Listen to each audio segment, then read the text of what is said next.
시간이 없어 운동을 못한다는 말은 거짓말이다.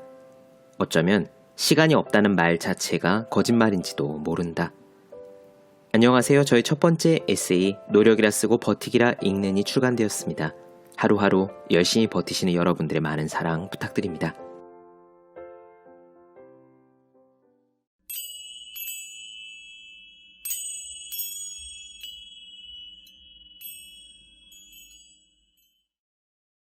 네, 안녕하세요. 본격 공부작업 팟캐스트 서울대는 어떻게 공부하는가 한지우입니다. 우리는 지금 칼 뉴포트 열정의 배신 보고 있습니다. 지난 시간까지는 열정을 추구하라는 흔하고 정답 같은 조언이 실제로는 틀릴 수 있다라는 이야기를 나눠드렸어요. 칼 뉴포트는 이렇게 열정을 쫓는 마음가짐을 열정 마인드셋이라고 부릅니다. 그러면 열정이 아니라 무엇을 찾아야 하느냐? 저도 노력이라 쓰고 버티기라 읽는에서 그렇게 말씀을 드렸거든요. 하고 싶은 일이 딱히 없다면 그걸 찾으려 애쓰지 말고 지금 하는 일을 잘 하라고요. 지금 하는 일을 잘 한다. 최선을 다해서 실력을 기른다. 칼 뉴포트도 똑같이 이야기합니다. 그런 것을 장인 마인드셋이라고 불러요. 오늘 이야기에서는 몇몇 장인들이 하는 멘트들이 나옵니다. 장인이라고 해서 돌을 깎거나 가죽 공예를 하는 것은 아니고요. 사람들에게 훨씬 인기 있는 직업, 그러니까 연주자나 팝송 프로듀서예요. 그런 사람들이 직업적으로 성공하는 방법이 무엇이라고 이야기하는지 한번 직접 들어보시죠. 정말 명쾌합니다. 저는 100% 동의하는 이야기고요. 저 역시 바로 그렇게 하려고 노력하고 있습니다. 그리고 이런 부분이 있어요. 칼 뉴포트가 초창기에 자기 웹사이트를 만들어서 그걸 고치고 또 고쳤답니다. 마치 우리들이 인스타그램이나 페이스북 페이지를 만들어 놓고 그 프로필을 고치고 또 고치는 것과 비슷해요. 목적은 하나입니다. 홍보를 하기 위해서죠. 어떻게 하면 더 많은 사람들이 나를 알아봐 줄까 하는 기대에서 홍보 문구를 고치느라 애를 써요.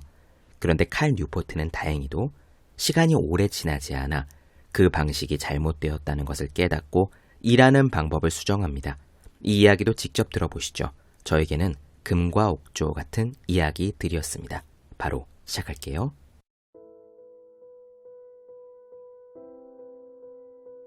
배우이자 코미디언인 스티브 마틴은 자서전 본 스탠딩 업을 출간했습니다. 그는 이렇게 말했어요. 저는 다른 사람들의 자서전을 많이 읽는 편인데 그러다가 종종 좌절하게 돼요. 그러곤 묻죠. 대체 어떻게 오디션 기회를 얻어서 그렇게 갑자기 유명 클럽에서 일하게 된 거지? 도대체 어떻게 그럴 수 있는 거야? 그렇습니다.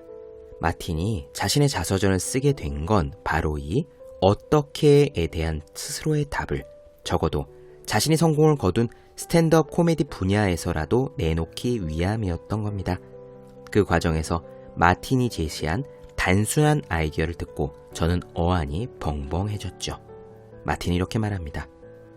아무도 제 조언을 귀담아 듣지 않더군요. 듣고 싶은 답이 아니었기 때문이겠죠. 사람들이 원하는 거는 좋은 에이전트를 구하는 법이나 멋진 대본을 쓰는 방법이었겠지만 저는 항상 이렇게 말합니다. 누구도 당신을 무시하지 못할 실력을 쌓아라. 그렇습니다. 마틴은 거기다가 한마디를 덧붙였어요.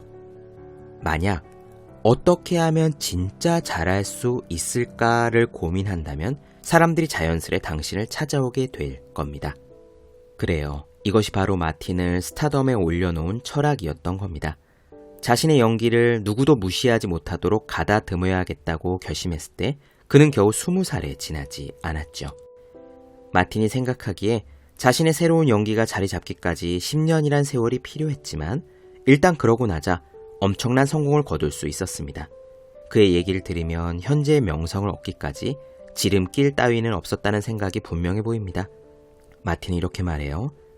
아주 능숙해지면 자신감은 자연스럽게 배어나는 거죠. 관객들 역시 그 점을 느끼는 거라고 생각합니다. 그렇습니다. 누구도 무시하지 못할 실력을 쌓아라. 그렇습니다. 누구도 무시하지 못할 실력을 쌓아라.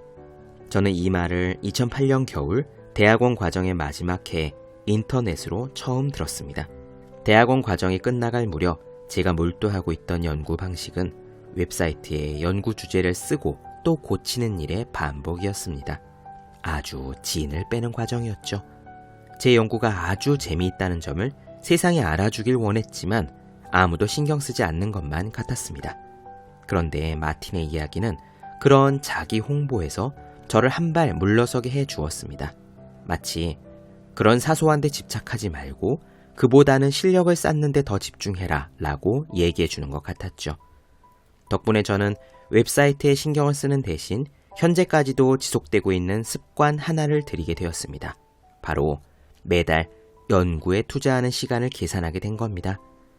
예를 들어 처음 이 장을 쓴 달에는 연구에 총 42시간을 투자했죠. 이렇게 시간을 계산하는 전략 덕택에 저는 연구의 질을 높이는 데 무엇보다 주의를 집중하게 됐습니다. 저는 유명한 연주자 마크 캐스티븐스에게 멋진 말을 들은 적이 있습니다. 마크는 무려 99개의 빌보드 싱글 차트 1위 곡의 연주를 담당했을 정도로 자기 분야에서 입지가 탄탄한 뮤지션입니다. 그는 이렇게 말했어요. 결과물의 품질에 대한 집착은 프로 음악계에서도 법칙과 같다고요. 그건 외모, 장비, 성격, 인맥보다 중요한 겁니다. 음악계에는 테이프는 거짓말하지 않는다라는 격언이 있어요. 녹음을 마치자마자 바로 틀어보면 알죠. 실력은 절대로 숨길 수 없습니다. 네, 그렇습니다. 테이프는 거짓말하지 않는다. 저는 이 말이 정말 마음에 들었습니다. 최고의 연주자나 연기자가 그토록 노력하는 이유를 멋지게 설명해주고 있으니까요. 만약 누구도 나를 무시할 수 없을 정도로 실력을 갖추기 위해 노력하지 않는다면 뒤처지고 만다는 사실이 새삼 느껴졌습니다. 앞으로 우리가 얘기할 내용을 간단히 정리해보죠. 지금까지 얘기한 이 일에 대해 결과를 중시하는 접근법을 저는 장인 마인드셋이라고 부를 겁니다. 작가 포 브론스는 이런 말을 했습니다. 사람들은 진정한 자신이 누구인지 찾고 그것을 자신이 정말로 사랑하는 일과 연결시킴으로써 성장하고 성공한다. 제가 첫 번째 원칙에서 정체를 폭로했던 열정론을 믿는 사람이라면 자주 들어봤음직한 조언일 겁니다. 이런 브론슨 방식의 일에 대한 접근법을 열정 마인드셋이라고 할 수 있습니다. 장인 마인드셋이 내가 세상에 무엇을 줄 수 있는가를 중시한다면 열정 마인드셋은 반대로 세상이 내게 무엇을 줄 수 있는가에 집중하죠. 후자는 대부분의 사람들이 자신의 일을 대하는 마음가짐이기도 합니다. 제가 이 열정 마인드셋에 반대하는 이유는 두 가지입니다. 첫째, 내 일이 나한테 뭘 줄 수 있는지에만 신경을 쓴다면 그 일에서 마음에 들지 않는 점만 유독 도드라져 보일 테고 그러면 고질적인 불행을 피할 수 없기 때문입니다. 특히나 중요한 프로젝트나 자율성이 부여되지 않는 커리어 초기 단계에는 더욱 그럴 수밖에 없습니다. 이런 열정 마인드셋으로 직업 세계에 입문한다면 번거로운 잡무나 기업의 위계 질서에 대한 절망감을 견디기 힘들 겁니다. 더욱 심각한 둘째 이유는요. 열정 마인드셋이 불러일으키는 나는 누구지? 내가 진짜 좋아하는 일은 뭐지? 같은 질문은 근본적으로 답하기가 불가능하다는 점입니다. 과연 이게 진정한 내 모습일까? 내가 이 일을 진정으로 사랑하는 건가? 등의 질문에 예스나 노로 명확히 답하기는 어렵죠. 즉, 열정 마인드셋은 거의 대부분의 경우에 불행과 혼란을 가중시키게 되는 겁니다. 그러면 장인 마인드셋은 무엇을 줄 수 있을까요? 장인 마인드셋은 지금 자신의 직업이 옳은지 그른지에 대한 자기 중심적 사고에서 벗어나 오직 일에 몰두하고 정말 최고의 실력을 갖추는 데 열중하라는 확실한 메시지를 전달합니다. 장인 마인드셋은 주장합니다. 훌륭한 커리어는 누가 거저주는 게 아니라 자신의 손으로 일궈내는 것이며 그 과정이 결코 순탄치는 않을 거라고. 여기에 핵심이 있습니다. 바로 장인 마인드셋을 단지 부러워만 할 것이 아니라 모방해야 한다는 것이죠. 다시 말해 지금 하고 있는 일이 자신의 진정한 열정과 맞느냐 하는 질문은 접어두고 다른 사람들이 결코 무시할 수 없도록 일을 잘하는 데만 집중하라는 겁니다. 즉 어떤 일을 하든지 연습에만 매진하는 연주자처럼 일을 대해야 한다는 거죠.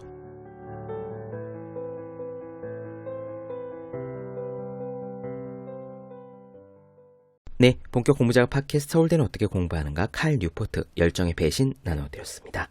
더 많은 이야기가 궁금하신 분들은 제 유튜브 채널 제우의 서재, 네이버 블로그 허생의 즐거운 편지, 카카오 브런치 한지우의 브런치, 인스타그램에서 해시태그 제우의 서재 찾아와 주시면 좋겠습니다. 그리고 공부하시는 모든 분들을 위해 어떻게 공부하는 게 효율적인 설명한 혼자 하는 공부의 정석, 마지막으로 책상에 올려두기만 해도 공부하고 싶어지는 365 혼공 캘린더, 아직 읽지 않으셨다면 꼭 한번 읽어보셨으면 좋겠습니다. 분명 도움이 되실 거예요. 그럼 오늘 여기까지 하겠습니다. 전 다음 시간에 뵐게요. 여러분 모두 열심히 공부하십시오. 저도 열심히 하겠습니다.